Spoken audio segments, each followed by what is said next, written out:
ఈ ఫారినర్కి ఏమైంది అంటే 13 నెలల పిల్లవాడుగా ఉన్నప్పుడు 13 months 13 నెలల పిల్లవాడుగా ఉన్నప్పుడు కళ్ళకి క్యాన్సర్ వచ్చి ఆ కళ్ళు 2 తీసేస్తారు. 13 months తర్వాత అబ్బాయి బ్లైండ్ అయిపోతాడు, కళ్ళు కనపడకుండా పోతాడు. సో కళ్ళు కనపడకుండా పోయింది అని చెప్పేసి బాధపడకుండా వాళ్ళ అమ్మ నాన్న ధైర్యంగా నువ్వేం భయపడొద్దు, నువ్వు ఈ ప్రపంచాన్ని చూడగలవు అంటే అబ్బాయికి అర్థం కాలేదన్నమాట. చాలా బాధపడేవాడు అనమాట. ఒక 7-8 years తర్వాత ఆ అబ్బాయి ఒకసారి ఎట్లా ప్రే చేస్తున్నప్పుడు నాకు కళ్ళు కనపడలేదు, దేవుడా నాకు ఎందుకు ఇట్లా శిక్షించావు అని చెప్పి అనుకుంటా ఉన్నప్పుడు ఆ అబ్బాయికి ఒక విధమైన నోట్లో నుంచి టక్కని ఆ నోట్తో నాలుకతో చప్పుడు చేశాడు. ఆ చప్పుడు చేసినప్పుడు అంటాం కదా, చిటికేస్తాం కదా, చిటికేసినట్టు నాలుకతో ఒక చిటికలాగా వేసేవాడు, సౌండ్ చేసేవాడు, నాలుకతో సౌండ్ చేసేవాడు. ఆ సౌండ్ అనేది ఏమవుతుందంటే ఇక చిటికేస్తే మనకి ఎదురుగా ఏదైనా ఒక చారు ఉందనుకోండి, చిటికేస్తే ఆ చారుకి ఆ సౌండ్ వెళ్ళి మళ్ళీ రిటర్న్ వస్తుంది. ఇలాగే మనకి చాలా అనిమల్స్ సముద్రంలో ఉండే చాలా ఇదంతా జంతువులంతా కూడా అలా సౌండ్తోనే కనబడుతుంది అనమాట. అలాగే ఈ డానియల్ ఫిష్ కూడా తన నోట్తో వేద చప్పుడు వల్ల ప్రపంచం ఎట్లా ఉంటుంది, పక్కన ఉండే చారా, టేబులా, మనిష, బొమ్మన, చెట్ట, అలా మొత్తం ప్రపంచాన్ని తను చూడగలిగాడు. అంటే తను ఎంత శక్తివంతంగా తయారయ్యాడు అంటే ఆ చిటిక సౌండ్ తో ఎదురుగా ఏముంది చూసి పెయింట్ చేయగలిగాడు. అంత గొప్ప లెవెల్కి వచ్చాడు డానియల్ ఫిష్ అనేవాడు.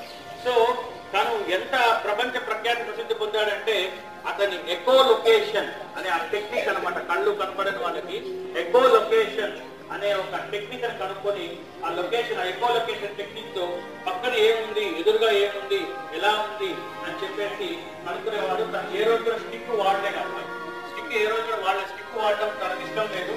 స్టిక్ వాడకుండా తనే ఒక మెథడ్ కనుక్కొని ఆ మెథడ్ తో తను తను మొత్తం ప్రపంచాన్ని చూసుకోగలడు. ఎక్కడికి వెళ్ళినా కూడా తను ఈజీగా వెళ్ళిపోయాడు. ఎప్పుడు కూడా తన బ్లైండ్ అని కళ్ళు కనుక్కోలేదు, ఎప్పుడు కూడా బాధపడలేదు. అలాగే లాస్ట్ స్టోరీ ఈ రోజు నేను చెప్తాను. ఒక కప్పలన్నీ పోతా ఉన్నాయన్నమాట. కప్పలన్నీ పోతా ఉందంటే ఒక చిన్న ఒక 2-3 అడుగుల గుంట ఉండిందనమాట. పొరపాటున ఒక కప్ప ఒక 2 కప్పలు ఆ గుంటలో పడిపోయింది అనమాట. 2 కప్పలు గుంటలో పడిపోయింది, ఒక 4 అడుగుల గుంటలో పడిపోయింది అనమాట. ఆ చుట్టూరు దానికి దాంతో పాటు వచ్చిన ఫ్రెండ్స్ అంతా కూడా అన్ని చుట్టూరు చూస్తా ఉన్నమాట. ఈ 2 కప్పలు పైకి రావడానికి ఎగరడానికి ప్రయత్నించిందంట. ఎన్నిసార్లు ఎగిరినా కూడా ఆ 4 అడుగుల గుంట నుంచి బయట రాలేకుండా కింద పడిపోయేవాళ్ళు అనమాట. సో అక్కడ ఉండే కప్పలంతా కూడా ఎందుకు కష్టపడతారు, ఇంకా కానీ కష్టపడ్డారు అంటే మీరు చచ్చిపోతారు, ఆయాసంగా చచ్చిపోతారు, మీరు ఇంకా నీర్చబడిపోతారు, వద్దు వదిలేసేయండి అని చెప్పి చెప్తా ఉన్నాను. సో ఒక కప్ప ఏం చెప్పిందంటే వీళ్ళు చెప్పినట్టు విని అందుకు గమ్మ ఉండిపోయిందంటే ఎందుకు ఎన్నిసార్లు ఎగరడము, ఎగిరితే మనం చచ్చిపోతాము, మన నీరసం వచ్చేస్తుంది, ఆకలి వచ్చేస్తుంది, చచ్చిపోతాము అని చెప్పేసి అది నిలిపేస్తుంది. కానీ ఒక కప్ప మాత్రము నిలబడిన ప్రయత్నం చేస్తూనే ఉందంటారు. 10 సార్లు, 20 సార్లు, 100 సార్లు, 200 సార్లు ప్రయత్నం చేస్తూ ఉంది. ఒక స్టేజ్ లో ఏమైందంటే మెల్లగా శక్తి ఎక్కువ బాగా వచ్చేసి ఆ గుంట నుంచి బయటపడిపోయింది. బయటపడిన తర్వాత మిగతా కప్పులంతా అడిగారు, ఏమి మేమంతా చెప్తున్నాము, ఎందుకు వెళ్ళేది నువ్వు ఆ గుంట్లోనే ఉండొచ్చు కదా, చచ్చిపోతావని చెప్తే అంటే నాకు ఏమి వినపడదు, మీరు చెప్పేది ఏం వినపడలేదు కాబట్టి నేను ధైర్యంగా బయటకు వచ్చాను అన్నాడు. కాబట్టి మనుషులు మనమంతా కూడా మీ చుట్టూ ఉండే ప్రపంచం కూడా కప్పలలాగా ఎలా చెప్తుందంటే నువ్వు సాధించలేవు, నువ్వు ఇబ్బంది పడతావు, నీకు కనబడదు, లేదంటే నీకు ఇది ప్రాబ్లం ఉంది, నీకు వయసు అయిపోయింది, నీకేం శక్తి లేదు, నీ వల్ల ఏం చేత కాదు అని మన చుట్టూ ఉండే ప్రపంచం కూడా ఈ కప్పల్లాగా చెప్తా ఉంటాయి అనమాట. కానీ మనం ఏం చేయాలి, మనం కూడా చెవిటి వాళ్ళలాగా ఆ శబ్దాలను వినకూడదు. నెగిటివ్ ఎనర్జీ ఉన్న శబ్దాలని మనము చెవులు మూసుకోవాలి. ఆ కప్ప ఎప్పుడైతే వినలేదో ఆ కప్ప పైకి రాగలిగింది అనమాట. అలాగే మీరందరూ కూడా పక్కన నెగిటివ్ వాళ్ళు నువ్వేం సాధించలేవు, నువ్వు ఎందుకు ఇబ్బంది పడతావు, ఎందుకు కష్టపడుతున్నావు అని నెగిటివ్ ఎనర్జీ చాలా మంది చెప్తుంటారు. ఆ నెగిటివ్ ఎనర్జీని మనం అస్సలు వినకూడదు.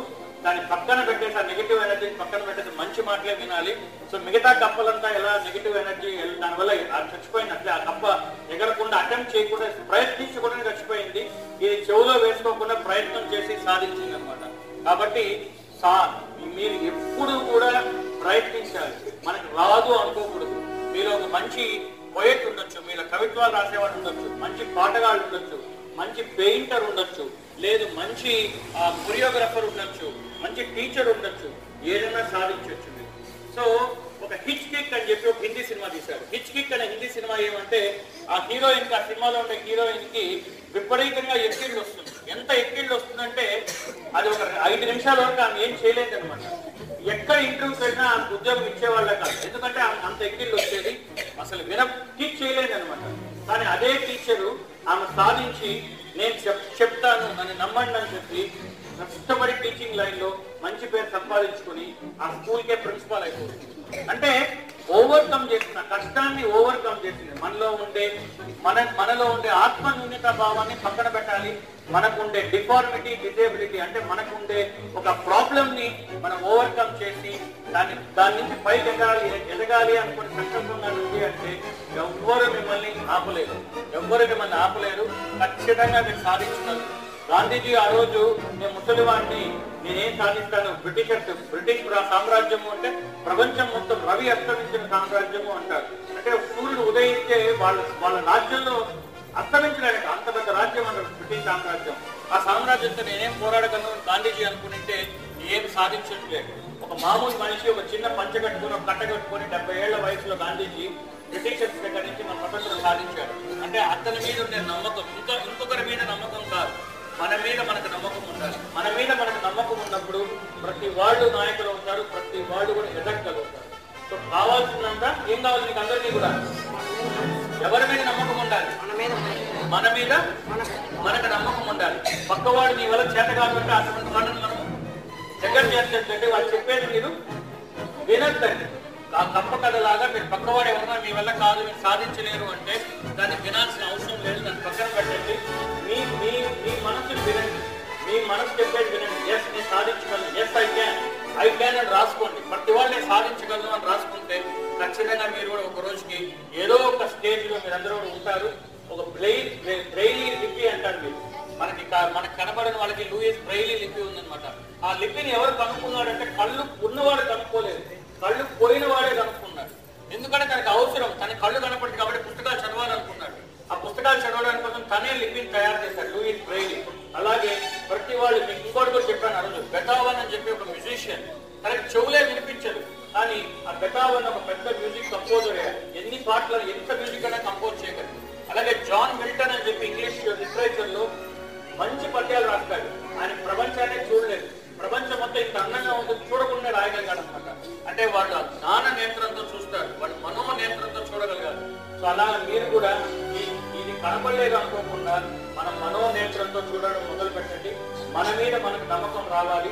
పక్కవాడు ఎవరన్నా నెగిటివ్ గా మీ గురించి చెప్తా అంటే అటువంటి వాళ్ళ దగ్గర మీరు వినకూడదు, అటువంటి వాళ్ళ దగ్గర మీరు చౌటి వాళ్ళలాగా బిహేవ్ చేయాలి. సో డియర్ ఫ్రెండ్స్, చేస్తారా అలాగా? ఖచ్చితంగా చేస్తారా? ఏదైనా సాధిస్తారా? ఎవరన్నా అనుకున్నారా ఏదైనా సాధించాలని? ఎవరన్నా అనుకున్నారా? ఏమనుకున్నారు? ఏం సాధించాలనుకున్నారు? టీచర్ అవ్వాలి అంతేనా? ఏం సాధించాలనుకున్నావు? ఏమ్మా ఆర్మీలో చేరాలనుకున్నావా? గుడ్. ఇంకా నెక్స్ట్ అగ్రికల్చర్, ఇంకా ఇంకేం సాధించాలనుకున్నావు? డాక్టర్. Good good. ఖచ్చితంగా అవుతావు, డాక్టర్ అవుతావు. చదవండి. ఒకటి ఏది మీరు సందేహపడకండి, సందేహం ఉంటే ఏం సాధించలేదు. ఏమవ్వాలి? ప్రభుత్వం దగ్గర అవార్డు తీసుకోవాలి. 10 మందికి మంచి చేస్తే అవార్డు అదే ఎత్తుకుని వస్తుంది. అవార్డు కోసం ఎదగాల్సిన అవసరం లేదు. 10 మందికి ఎవరికి చెప్పకుండా మనమే సహాయం చేయాలి. సహాయం చేస్తే అవార్డు ఎత్తుకుని వస్తుంది. గుడ్. నెక్స్ట్ ఇంకెవరు ఇంకేం సాధించాలన్నా? బాయ్స్ ఏం సాధించాలనుకోలేదా? టీచర్ అవ్వాలనుకుంటున్నాం. గుడ్. లాయర్ అవ్వాలా? Okay good. పోలీస్ అవ్వాలా? గుడ్. ఇంజనీర్ అవుతాం. గుడ్. టీచర్, అందరూ టీచర్ అవ్వాలనుకుంటాను నవజీవనంలో. గుడ్. ఓకే, చదువుకోండి. మళ్ళా ఇంకో 50 days తర్వాత మళ్ళా నేను వస్తాను. Thank you very much. ఈరోజు మా అమ్మ నాన్న కూడా పెంచుకొచ్చాను. లాస్ట్ టైం మా పిల్లలంతా కూడా వచ్చారు. మిమ్మల్ని చాలా హ్యాపీ, అంటే మీతో స్పెండ్ చేయడం చాలా సంతోషంగా ఫీల్ అయ్యారు. ఈరోజు మా అమ్మ నాన్న కూడా రమ్మన్నాను. చూడు వాళ్ళతో ఎట్లా ఉంటారు, ఎంత మంచిగా ఉంటారు ఆ పిల్లలు అని చెప్పాను. ఈ వీడియో నచ్చినట్లయితే లైక్ చేయండి, షేర్ చేయండి. మా తుషారం డబుల్ టీ ధమాకా ఛానల్ని సబ్స్క్రైబ్ చేసి పక్కనే ఉన్న బెల్ ఐకాన్ని ఓకే చేసినట్లయితే మేము చేసే మరిన్ని వీడియోస్ మీకు నోటిఫికేషన్ రూపంలో అందుతాయి.